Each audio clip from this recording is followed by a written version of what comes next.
Okay, here's a more unusual edible. I find it most often in the Highlands, pure and simply because it associates with pine, and there's lots of pine up here.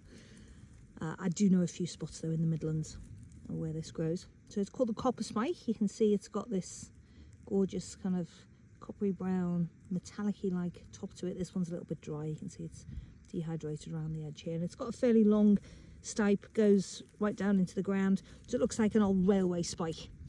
And its scientific name's quite fun, Chroogomphus rutilus, and it is edible. Some people don't really rate it. I think it's quite nice, and I've eaten a couple of them already this week while I've been up in the Cairngorms.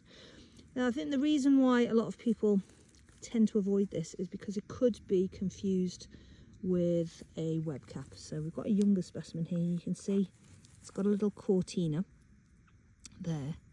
So that's something the webcaps, the Cortinarius, have, most of which are poisonous or not very good for your belly. But as it gets a bit older, we've got an older specimen here. You can see the gills become more decurrent.